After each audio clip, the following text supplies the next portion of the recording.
नमस्कार विद्यार्थी मित्रांनो, आज आपण इयत्ता 5वीचा पाठ 3 मधला मराठीचा पाठ बघणार आहोत। पाठाचे नाव आहे अनुभव। महिनाभराचा किराणा सामान एकटी घेऊन येताना वाटेत मुलगा पाहतो। तिचे कष्ट मुलाला जाणवतात, तेव्हा तो आईला किराणा सामान सुट्टीच्या दिवशी दोघांनी आणायचे सुचवतो। यामुळे आईला मदत होईल आणि तिचे कष्ट कमी होईल। हा या अनुभव पाठाचा थोडक्यात परिचय आहे। हा पाठ आपण वाचून समजून घेऊया। तर हा 19वा पाठ आहे, पाठ 3 मधला अनुभव। वाचा। शाळा सुटली, मी घरी निघालो, वाटेत आई दिसली। तिच्या हातात 2 मोठ्या पिशव्या होत्या, त्या खूप जड असाव्यात असे तिच्याकडे पाहून जाणवले। मी धावतच आईला गाठले। अगं आई, काय घेऊन चाललीस एवढं? मी आईला विचारले। तिच्या हातातील एक पिशवी घेऊ लागलो। म्हणजे जेव्हा शाळा सुटली तेव्हा तो मुलगा घरी यायला निघाला आणि त्याला वाटेमध्ये त्याची आई दिसली आणि त्या आईच्या हातामध्ये 2 मोठ्या पिशव्या होत्या, त्या खूप जड होत्या आणि त्याला असं वाटलं की आपण धावत जाऊन आईला गाठावे। मग तो धावत गेला आणि त्याने त्याच्या आईला गाठले। आईला विचारलं, अगं आई, काय घेऊन चाललीस एवढं? तेव्हा तिच्या हातातील एक पिशवी त्याने घेतली।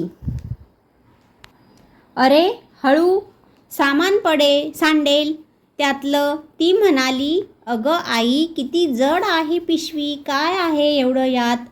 मी विचारले। हे आपलं महिनाभराचं किराणा सामान आहे, आई म्हणाली। जेव्हा त्या मुलाने पिशव्या घेतल्या जड, तेव्हा तो मुलगा त्या आईला म्हणाला, आई किती जड आहे या पिशव्या, या पिशवीमध्ये काय आहे? तर तेव्हा त्या आईने त्याला सांगितलं की आपलं महिनाभराचं किराणा सामान जे आहे ते या पिशवीमध्ये आहे, असं आईने त्या मुलाला सांगितलं। एक पिशवी हातात धरल्यावर मला समजले, त्या ओझ्याने आईचे हात लाल झाले होते। ती पिशवी इतकी जड होती की त्या आईचे हात पूर्णपणे लाल झाले होते। एवढ्या सामानाला किती रुपये लागले ग आई? मी विचारले। किती लागले असावेत? आईने उलट प्रश्न केला। म्हणजे त्या मुलाने आईला प्रश्न विचारले, एवढ्या सामानाला किती रुपये लागले ग? पण त्या आईने परत त्या मुलाला तोच प्रश्न परत विचारला, की उलट प्रश्न केला।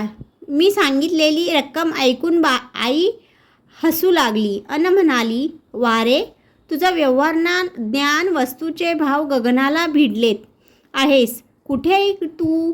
जरा बाजारात फिरत जा, दुकानात जात जा। मलाही ते पटले। बोलत बोलत आम्ही घरी पोहोचलो। म्हणजे आई आणि मुलगा त्या जड पिशव्या घेऊन गप्पा मारत मारत घरी पोहोचलेले आहेत। तिने पिशवी खाली ठेवली आणि हुश्य केले। बराच वेळ ती स्वतःचे हात दाबत होती। आई, तू दर महिन्याला एवढं ओझं एकटीच घेऊन येतेस? मी तिला काळजीने विचारले।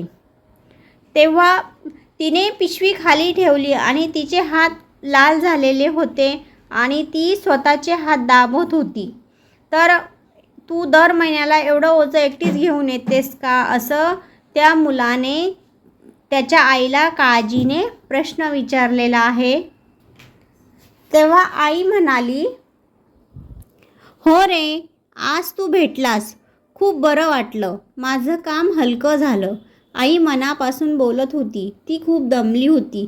म्हणजे त्या जड पिशव्या असल्यामुळे तिला वाटते तिचा मुलगा दिसला आणि त्याने तिचं ओझं हलकं केलं, म्हणून आई मनापासून बोलत होती त्याला, माझं काम हलकं झालं। ती खूप दमली होती। म्हणजे त्याची आई एवढं सामान आणून खूप दमलेली होती। बाजारातून जे काही सामान आणलेलं होतं त्या सामानाच्या जड पिशव्या आणून ती खूप दमलेली होती। म्हणजे मी आईला म्हणालो का जेव्हा मला सुट्टी असेल तेव्हा आपण त्या सामानाच्या पिशव्या आणायला जाऊ। मी आईला म्हणालो, आई, ज्या दिवशी माझ्या शाळेला सुट्टी असते त्याच दिवशी आपण किराणा सामान आणायला जाऊ, म्हणजे तूही दमणार नाहीस आणि माझं व्यवहार ज्ञानही वाढेल. म्हणजे सुट्टीच्या दिवशी गेल्यामुळे आईला पण सामानाच्या पिशव्या घ्यायला हलकं होईल आणि तो मुलगा म्हणतो तू पण दमणार नाही आणि म्हणजे त्याचं स्वतःचंही व्यवहार ज्ञान वाढेल. या ठिकाणी आपण हा पाठ थोडक्यात समजावून घेतला. म्हणजे आपण जे काही महिनाभराचं सामान त्याची आई एकटी घेऊन येते आणि त्या मुलगा त्या आईला वाटेत पाहतो, तिचे कष्ट मुलाला जाणवतात, तेव्हा तो आईला किराणा सामान सुट्टीच्या दिवशी दोघांनी आणायचे सुचवतो. यामुळे आईला मदत होईल आणि तिचे कष्ट कमी होतील. एवढं हे या पाठामध्ये म्हणजे अनुभव या पाठामध्ये असा या पाठाचा थोडक्यात काय आहे, अनुभव परिचय आहे. पाठाचा काय आहे, परिचय आहे. आता या पाठामध्ये काही जे शब्दार्थ आहे ते शब्दार्थ आपण समजावून घेऊ. तर काही शब्दार्थ दिलेले आहे आणि काही मी लिहून त्याचा अर्थ ठेवलेला आहे पुढे. शब्दार्थ आहे गाठणे, पोहोचणे, भाव गगनाला भिडणे, खूप महाग होणे, हुश्य करणे, मोकळा श्वास घेणे, कष्ट, मेहनत, गाठणे म्हणजे पोहोचणे, निसटेल, घसरेल, सामान, वस्तू, दमणे, थकणे, ओझे म्हणजे वजन. आता या पाठाखाली स्वाध्याय दिलेला आहे, तो स्वाध्याय आपण समजावून घेऊया. प्रश्न पहिला आहे, थोडक्यात उत्तरे लिहा. आईला पाहताच मुलगा धावत का गेला? तर त्याचं उत्तर आहे, आईच्या हातात जड पिशव्या होत्या, ते ओझे स्वतः घ्यावे, आईला मदत करावी म्हणून आईला पाहताच मुलगा धावत गेला.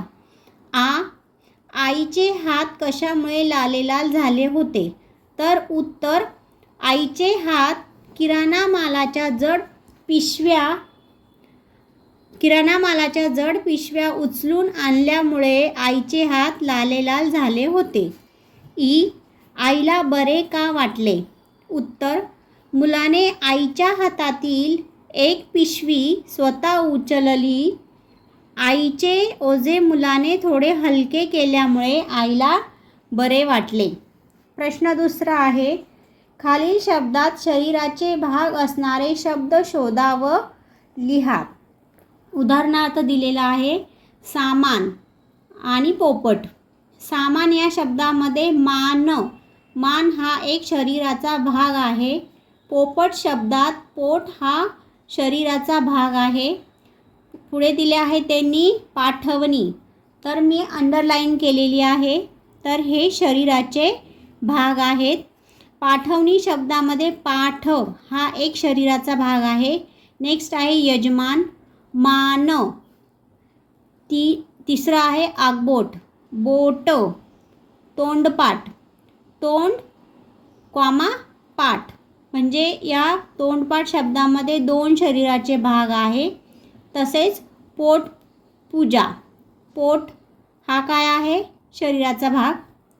पायपुसणी, पाय.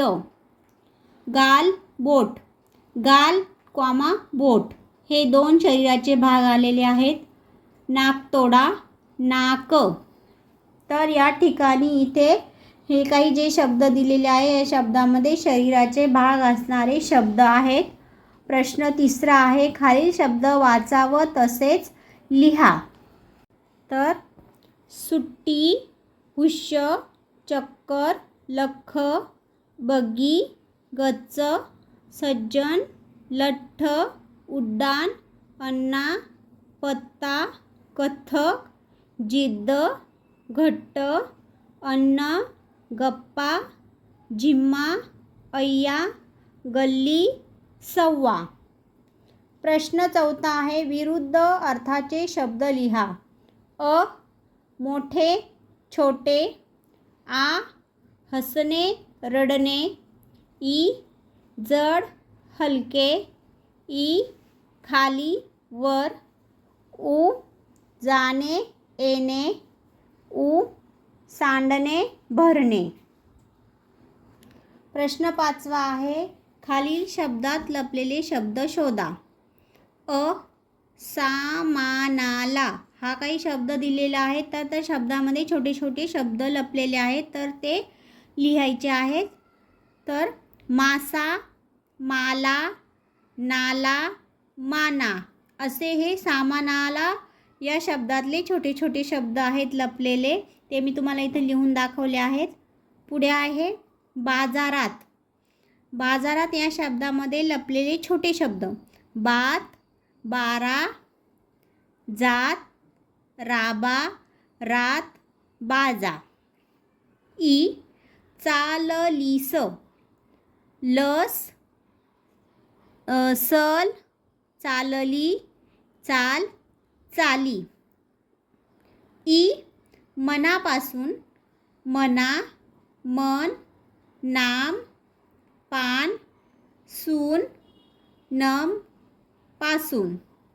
प्रश्न 6वा आहे, तुम्ही आईला कोणकोणत्या कामात मदत करतात, आणखी कोणत्या कामात मदत करू शकाल, ती कशी वर्गात चर्चा करा. हे तुम्हाला तुमचं मत मांडायचं आहे इथे. प्रश्न 7वा आहे, तुमच्या घराजवळील किराणा मालाच्या दुकानात जा, तेथील वस्तूंची यादी करा. हे पण तुम्हाला स्वतः करायचं आहे. प्रश्न 8वा आहे, खालील शब्द वाचा, रंगछटा समजून घ्या. लाले लाल, काळे कुट्ट, पांढरे शुभ्र, पिवळे धमक, जांभळट, निळसर, हिरवेगार. तर प्रश्न 9वा आहे, कंसातील योग्य शब्द निवडून खालील वाक्य पूर्ण करा. तर याच्यामध्ये उत्तरं दिली आहे, ते शोधून इथं लिहायचे आहे. संजू टिंब टिंब उठतो लवकर. गोगलगाय टिंब टिंब चालते हळूहळू. हा बंगला नेहमी बंद टिंब टिंब असतो. टिंब टिंब वेळेवर भरते शाळा. या वर्षी खूप थंडी टिंब टिंब पडली. तर अजून एक उपक्रम आहे, आईविषयी एखादी कविता मिळवा, पाठ करा व वर्गात म्हणून दाखवा. म्हणजे 1ली ते 10वीच्या जी काही मराठीचं पुस्तक आहे, त्या कोणत्याही मराठीच्या पुस्तकामध्ये आई ही कविता असणार आहे, ती तुम्ही मिळवायची आहे आणि ती पाठ करून वर्गात म्हणून दाखवायची आहे. तर या ठिकाणी आपण इयत्ता 5वीचा अनुभव हा पाठ समजावून घेतला. त्याखाली जे काही शब्दार्थ होते तेही आपण समजावून घेतले आणि त्यानंतर पाठाखाली जो स्वाध्याय आहे तो पूर्ण स्वाध्याय आपण समजावून घेतला आणि त्याची मी तुम्हाला उत्तरे पण इथे लिहून दाखवली आहे. आणि काही प्रश्न असे आहे की ते तुम्हाला स्वतः लिहायचं आहे, स्वतःचं मत मांडून ते तुम्ही पूर्ण करायचे आहेत. तर तुम्हाला माझा हा व्हिडिओ आवडला असेल तर लाईक करा, शेअर करा, सबस्क्राईब करा. Thank you for watching.